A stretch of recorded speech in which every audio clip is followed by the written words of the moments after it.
بسم اللہ الرحمن الرحیم۔ السلام علیکم ناظرین، آپ کا میزبان علی حسین اسکائی نیوز کے ساتھ ایک بار پھر سے حاضر ہوں۔ اہم ترین چیزیں ہو رہی ہیں پاکستان کی سیاست میں اور برطانیہ میں بھی کچھ نئی ڈیولپمنٹس ہوئی ہیں، وہ آج آپ کے ساتھ شیئر کروں گا۔ میں آپ کو بتا دوں کہ دو تین چیزیں چھوٹی چھوٹی آپ کو شیئر کروں گا۔ آپ کو میں بتاؤں گا کہ نیکسٹ آرمی چیف کس کو بنائے جانے کا امکان ہے، سب سے زیادہ کس کے اوپر نظر ہے اور کس کو وہ پروٹوکول دے بھی دیا گیا ہے، ایک چیز۔ دوسری میں آپ کو بتا دوں کہ جو ہمارے سابقہ وزیر اعظم تھے، کیا کہتے ہیں، نواز شریف صاحب، جو پاکستان سے بھگوڑے ہیں، اشتہاری ہیں، کرپٹ ترین انسان ہیں، ان کو ایک ڈپلومیٹک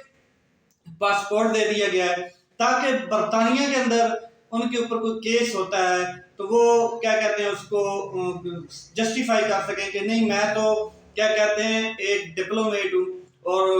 میں تو یہاں پہ مطلب کہ ایسے ڈپلومیٹک سیٹ اپ میں رہ رہا ہوں تو مجھ پہ کیس نہ ہو۔ اس طرح کی چالیں چل کے، حالانکہ وہ پاکستان سے بھاگے ہوئے ہیں، سرٹیفائڈ چور ہیں، اشتہاری ہیں، صادق امین نہیں ہیں، جو ان کو چیزیں یہ کرنے کی ضرورت نہیں تھی، لیکن اس بندے کو انہوں نے ڈپلومیٹک کیا کہتے ہیں پاسپورٹ دیا گیا ہے۔ اور اندازہ لگا لیں پاکستان کا انصاف کہ کس شخص کو کون سی چیز دے رہے ہیں۔ یہ ساری طاقت کے نشے کی چیزیں ہیں اور طاقتور لوگ استعمال کرتے ہیں۔ دوسرا سب سے بڑی جو خبر ہے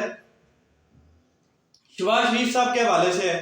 کہ برطانیہ میں ان کے اوپر انہوں نے ایک کیس کیا ہوا تھا ڈیلی میل کے اوپر، اور وہ کیس ان کے کیا کہتے ہیں ہار گئے، تقریباً ہار چکے ہیں۔ اس کے اوپر بات کریں گے کہ وہ اصل چیز کیا تھی۔ میں آپ کو یاد کراتا جاؤں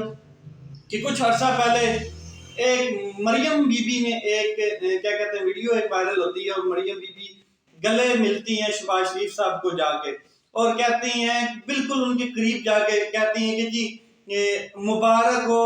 آپ صادق اور امین ہو گئے ہیں، وہ بھی انٹرنیشنلی۔ دوبارہ سنیں کہ ان کو جب گلے وہ ملتی ہیں تو وہ کہتی ہیں کہ مبارک ہو، آپ صادق اور امین ہو گئے انٹرنیشنلی طور پر۔ تو انٹرنیشنلی طور پر وہ صادق اور امین ہوئے ہیں۔ یہ کلپ انہوں نے بنائی، پھر اس کو وائرل کرنے کی کوشش کی گئی اور وائرل بھی کیا گیا، اور ہر بندے نے دیکھا بھی اس کو کہ وہ اس طرح کے الفاظ یوز کر رہی ہیں جب وہ کیا کہتے ہیں اپنے چچا جی کے گلے ملتی ہیں۔ تو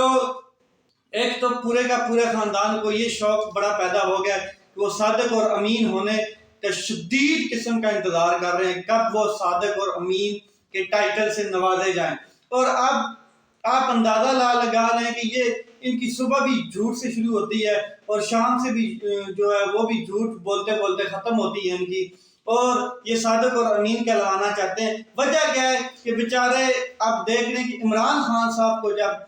پاکستان کی سپریم کورٹ آف پاکستان نے یعنی کہ اعلیٰ عدلیہ نے صادق اور امین کے ٹائٹل سے نوازا ہے، تو ہمیں یہ بات کیسے ہضم ہو جائے کہ وہ صادق اور امین ہے اور ہم نہیں ہیں، کیونکہ ہم تو پھر دنیا کی نظر میں چور، سرٹیفائڈ چور اور مطلب کہ ڈکیت اور کرپٹ لوگ پھر ہو گئے نا، پر ہمیں تو صادق اور امین کسی عدالت نے ابھی تک نہیں کہا ہے۔ تو یہ چیزیں ان کو ہضم نہیں ہوتی ہیں اور یہ بار بار یہ الفاظ استعمال کرنے کی کوشش کرتے ہیں کہ ہم صادق اور امین ہیں، اوپر سے انٹرنیشنلی طور پر۔ تو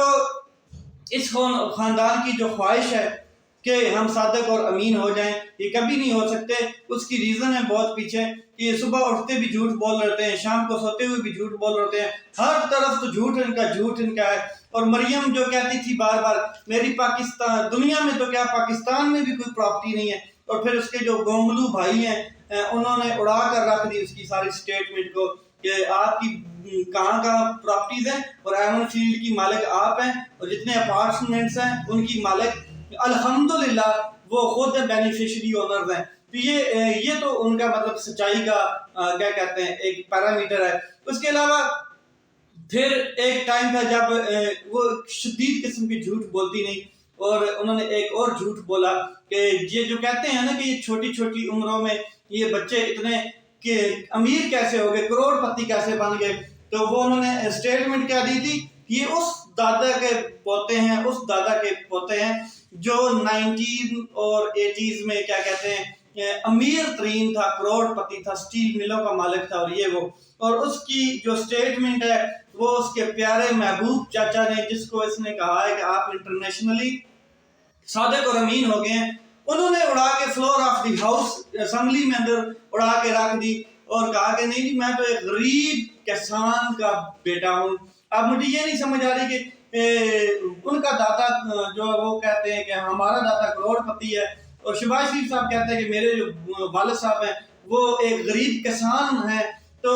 آپ خود دیکھ لیں کہ صادق اور امین جو ہے یہ کیسے ہیں. یہ نہ تو صادق ہیں نہ امین ہے نہ امانت دار ہے نہ دیانت دار ہے. جب ان کی پاکستان میں حکومت بنی تب انہوں نے اپنی جائیدادوں کو ملٹی پلائی کیا آپ کے سامنے ہے. اور بعد میں پھر انہوں نے کیا کیا کہ مائک اٹھا کھا کر مارے. جب بھی یہ پریس کانفرنسز کرتے تھے تو مائک کے اوپر شہباز شریف صاحب ایسے کر کے جاتے تھے کہ ایک دھیلے کی بھی کرپشن نکلی تو میرا نام بدل دینا. اب نام بدلنا کتنی دفعہ بدلتے ہم تو تھک گئے کہ کتنی کی دفعہ نام بدلتے اور کیا رکھتے نام پھر وہی رکھنا تھا جو مطلب کہ یہ اب ہم کیا کہیں. تو برطانیہ کی عدالت کی طرف جاتے ہیں کہ برطانیہ کی عدالت میں ان کو کیا ڈیفیٹ ہوئی ہے کس قسم کی شکست ہوئی ہے اس کے اوپر تھوڑی سی میں ڈیٹیل میں بات کروں گا کہ برطانیہ کی عدالت کو شہباز شریف صاحب نے جو ایک کیس چل رہا تھا تو برطانیہ کی عدالت نے کل ان کو اڑا کے رکھ دیا ہے. ان کی جو رہی صحیح عزت ہے وہ جو بچانے کی کوشش کر رہے تھے اس کو بھی اڑا کے رکھ دیا برطانیہ کی عدالت نے. اور برطانیہ کے اندر اس کو ایک شرمناک قسم کی شکست ہوئی ہے شہباز شریف صاحب کو. تو وہ کیا ہوا یہ ہوا کیوں یہ میں آپ کو بتاتا ہوں کہ ڈیلی میل ایک برطانیہ کا اخبار ہے اور ڈیوڈ روز ایک صحافی ہیں. انہوں نے ایک آرٹیکل چھاپا تھا کب 14 جون 2019 کو ایک آرٹیکل چھاپا تھا جس میں انہوں نے یہ دعویٰ کیا تھا جو اخبار تھا ڈیلی میل اس نے یہ دعویٰ کیا تھا کہ یہ کرپٹ ہیں یہ اس طرح کے الزامات لگائے گئے تھے اور اخبار کی جانب سے یہ تھا. تو جو ڈیوڈ روز ایک صحافی تھے انہوں نے ظاہر ہے جو آرٹیکل لکھا تھا وہ ایک تحقیق کے مطابق لکھا ہوا تھا. تو شہباز شریف صاحب نے برطانوی الزام کیا لگوائے تھے انہوں نے جو الزام اس ڈیلی میل نے لگائے وہ کون سے وہ میں ذرا آپ کو بتا دیتا ہوں. نمبر 1 انہوں نے کہا کہ شہباز شریف صاحب جو ہیں وہ برطانوی امداد جو ان کو ملتی رہی پورے پیسے جو برطانیہ سے ان کو ملتے رہے ان کو وہ چرا کر پھر دوبارہ برطانیہ کے جو شریف خاندان کے اکاؤنٹس ہیں ان میں ڈالتے رہے. دوسرا انہوں نے الزام لگایا کہ زلزلہ امداد میں بھی جو شہباز شریف صاحب کے کیا کہتے ہیں امداد دی گئی اور جو شہباز شریف صاحب کے داماد ہیں علی عمران انہوں نے 10 لاکھ پاؤنڈ جو ہیں وہ چرائے ہیں اور ان کے اکاؤنٹ میں دوبارہ شہباز شریف صاحب کے اکاؤنٹ میں آئے ہیں. تو یہ الزام تھے. جو یہ امداد جو تھی یہ غریبوں کو دی جاتی تھی جو جب بھی کوئی فلڈ ہوتا ہے یا کیا کہتے ہیں زلزلہ ہوتا ہے یا اس طرح کا کوئی بھی کولیٹرل ڈیمیج پاکستان میں کئی قسم کے ہوتے ہیں تو باہر سے جو امداد آتی تھی تو یہ اس امداد کے اوپر کیا کہتے ہیں ڈیلی میل نے ایک آرٹیکل چھاپا تھا جس میں ملزم ٹھہرایا گیا تھا کہ الزام لگایا گیا تھا شہباز شریف صاحب کو اور ان کے داماد کے اوپر. ٹھیک ہے تو انہوں نے پوری تفصیل میں یہ آرٹیکل چھاپا تھا کہ یہ کیسے کہاں سے کس اکاؤنٹ میں اور کس جگہ سے برمنگم میں آئی پھر برمنگم سے یہ آگے کہاں گئی اور کہاں گئی یہ ساری ٹرانزیکشن انہوں نے کچھ تقریباً تفصیلاً چیزیں اس میں لکھی ہوئی تھی آرٹیکل میں. لیکن ہوا کیا کہ جو رپورٹس کے مطابق وہ کہتے ہیں کہ ایک چیز انہوں نے اور بھی ساتھ شامل کی کہ 2013 کے اندر رپورٹس کے مطابق شہباز شریف صاحب کے اکاؤنٹ میں 1.5 لاکھ پاؤنڈ تھے اور جیسے ہی 2018 ہوتا ہے تو یہ رقم بڑھ کر 20 کروڑ پاؤنڈ ہو گئی. اب یہ بیچ میں یہ جو 10 لاکھ پاؤنڈ یا اتنے جو پیسے آئے یہ کہاں سے آئے ہیں آپ کو اندازہ ہو گیا ہوگا. یہ تھی ڈیلی میل کی خبر جس کے اوپر شہباز شریف صاحب کو یہ لگا اور اس کے وکیلوں کو یہ لگا کہ یہ بتانا اور یہ جو بات ہے یہ ثابت کرنا بڑی مشکل ہوگی اور اس کو ثابت کرنے کے لیے بہت ٹائم لگ جائے گا یا یہ کبھی ثابت نہیں کر پائیں گے یہ جو ڈیلی میلز کے لوگ ہیں. تو اس لیے اس بات کو ہم چیلنج کر دیتے ہیں. ٹھیک ہے تو شہباز شریف صاحب نے اپنی شدید قسم کی عقل استعمال کرتے ہوئے اس کو عدالت میں چیلنج کر دیا 14 جولائی 2019 کو. تو کیس اس بات پر چل رہا تھا کہ ہتک عزت ہوئی ہے یعنی کہ میں ایک بہت کیا کہتے ہیں بڑی پارٹی کا لیڈر ہوں اور میں پرائم منسٹر بھی ہوں اور اس کے علاوہ اس ٹائم پہ یہ پرائم منسٹر نہیں تھے خیر تو مطلب کہ چیف منسٹر بھی رہا ہوں، تو میرے اوپر یہ ایک الزام لگایا گیا ہے، تو یہ ہتک عزت کا کیس ہے، تو انہوں نے دعویٰ کر دیا۔ اب وہ جو عدالت تھی، جب عدالت میں یہ چیز چلی گئی تو عدالت نے بڑے محترمانہ انداز میں کہا کہ جو الفاظ اخبار نے لکھے ہیں یا الفاظ میں بیان کیے گئے ہیں اخبار میں، تو وہ اگر الفاظ یہ ثابت نہیں کرتے یا وہ چیزیں یہ ثابت نہیں کرتے تو یہ وہ غلط ہیں، تو پھر ہتک عزت بنتا ہے، اگر وہ ثابت کرتے ہیں تو پھر ہتک عزت نہیں بنتا ہے۔ تو ہتک عزت کا یہ کیس چل رہا تھا،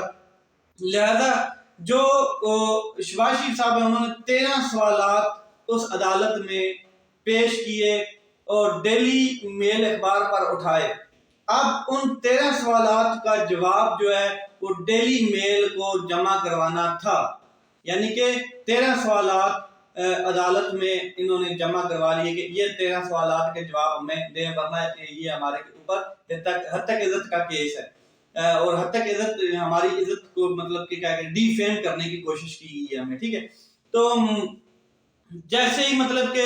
انہوں نے یہ چیز جمع کروا دی 13 سوالات، تو پھر پاکستان میں انہوں نے واویلا کھڑا کر دیا، کیوں ہو مریم بی بی کیا، ان کے ٹولے کیا اور ان کے بڑے بڑے حواری کیا۔ انہوں نے کہا جی آپ یہ کیا کہتے ہیں کیس جیت گئے ہیں، آپ نے تو کیا کہتے ہیں صادق امین ہے اور آپ کا یہ پہلا راؤنڈ کمال کر رہا ہے، ہم نے تو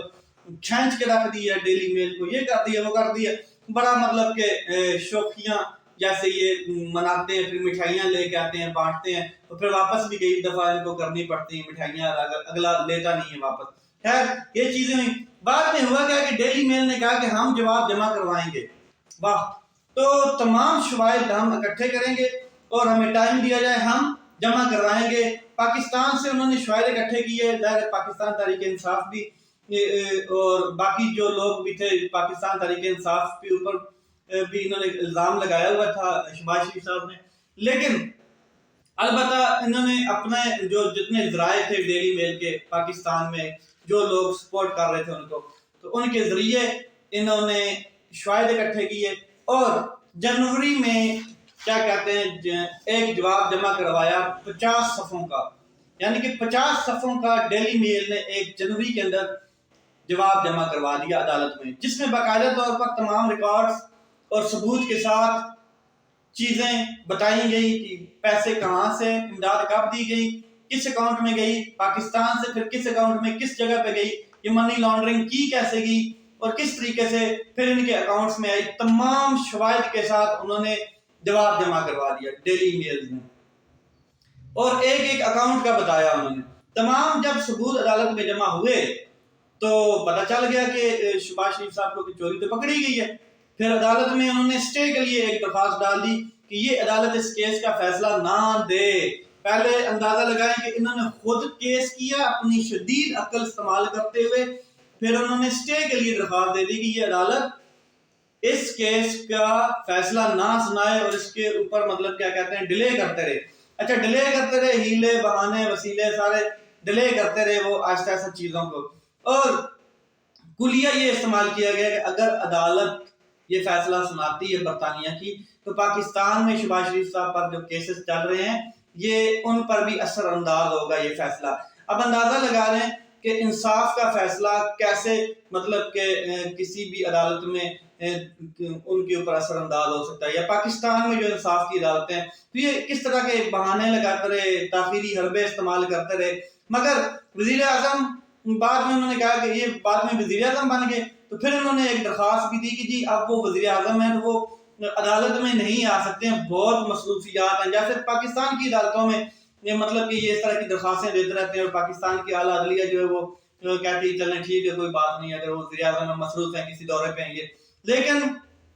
برطانیہ کی عدالت نے کہا ہے کہ جی اگر وہ وزیر اعظم ہے یا ایک عام شخص ہے، عدالت سب کے لیے برابر ہے، آئیں اور آپ اپنا جواب دیں۔ اب ڈیلی میل نے اپنا جواب جمع کرا دیا ہے، اب آئیں اور کٹارے میں کھڑے ہوں اور بتائیں اور جسٹیفائی کریں۔ اب ہوگا کیا کہ وہ جو سٹے والا مقدمہ تھا جو انہوں نے سٹے لیا ہوا تھا وہ عدالت نے اڑا کے رکھ دیا، انہوں نے کہا کہ نہیں کوئی سٹے نہیں، آئیں اور جواب جمع کروائیں، اور جو جواب آپ نے سوالات اٹھائے تھے اس کے اوپر جواب آ گیا۔ اب ہوگا یہ کہ ڈیلی میل کا جو وکیل ہے اس نے سامنے رکھنا ہے اکاؤنٹس کی تفصیلات، چیزیں سامنے رکھنی ہے اور شہباز شریف صاحب سے پوچھنا ہے جی میاں صاحب بتائیں آپ کہ یہ جو چیزیں ہیں یہ کب کیسے اس میں سے کوئی ایسی چیز ہے جو جھوٹی ہے یا آپ جھٹلانا چاہتے ہیں تو ابھی بتائیں تاکہ ہم اس کو مزید مضبوط کر کے لائیں۔ یہ وہ چیز تھی جو عدالت نے جو سٹے کے لیے انہوں نے درخواست دی ہوئی تھی اس کو اڑا کے رکھ دیا ہے۔ اب یہ مزید پھنس گئے ہیں اور اپنے بھائی کو بھی ڈپلومیٹک پاسپورٹ انہوں نے دلوا دیا ہے کہ میاں جی گل ود گئی ہے، اس طرح نہ ہو کہ تہاڈے تے بھی کوئی پرچہ ہو جائے یا کوئی مطلب کہ کیس بنیا ہوئے، تسی تو پہلے ڈپلومیٹ بنو نا، باقی گلاں بعد دیاں، ٹھیک ہے۔ یہ چیزیں تھیں اور یہ اپنے ہی بنائے ہوئے جال میں خود پھنسے۔ دیکھیں پہلے انہوں نے حد تک عزت کا دعویٰ کیا، 13 سوالات جمع کرائے اور بعد میں خود کہتے ہیں کہ جی اس کے اوپر سٹے لے رہے تھے کہ اس عدالت اس کا فیصلہ نہ سنائے۔ یہ چیزیں پاکستان میں یہ ہوتی رہیں گی۔ اب میں آپ کو ذرا بتا دوں کہ اگلا پاکستان میں جو آرمی چیف ہے وہ کون بننے جا رہا ہے۔ دیکھیں جی جنرل عاصم منیر صاحب، ان کو کیا کہتے ہیں 4 سٹار کا پروٹوکول دے دیا گیا ہے اور ذرائع سے یہ خبر ہے کہ ان کو امکانات ہیں، اتفاق رائے ہو چکا ہے ان کے نام کے اوپر کہ ان کو پاکستان کا اگلا چیف آف آرمی سٹاف بنا دیا جائے یا پھر چیف جوائنٹ آف کمیٹی جو ہوتا ہے 4 سٹار دوسرا جنرل جو ہوتا ہے وہ بنا دیا جائے، دونوں میں سے ایک بنا دیا جائے، مگر زیادہ ان کے امکانات ہیں کیونکہ وہ موسٹ سینئر ہیں اور ان کی سروس بھی زیادہ ہے اور سینیرٹی لسٹ میں بھی ان کا نام ہے، تو اس لیے ان کو چیف آف آرمی سٹاف بنائے جانے کا امکان ہے، اسی لیے ان کو 4 سٹار کا پروٹوکول پہلے سے ہی دے دیا گیا ہے۔ تو یہ چیزیں ہیں، الوداعی ملاقاتیں جاری ہیں، جو باجوہ صاحب ہیں ان کی الوداعی ملاقاتیں ہو رہی ہیں، انہوں نے کیا کہتے ہیں منگلا کور کا بھی اور سیالکوٹ گریزن کا بھی انہوں نے دورہ کیا ہے، اور الوداعی سیٹ اپ وہ اب کیا کہتے ہیں اس میں شامل ہو رہے ہیں۔ آہستہ آہستہ دیکھیں کیسے آگے حالات چلتے جاتے ہیں اور کس طرف جاتے ہیں، ٹھیک ہوگا۔ اپنا خیال رکھیں، اپنے بھائی کے اس چینل کا خیال رکھیں۔ پاکستان زندہ باد۔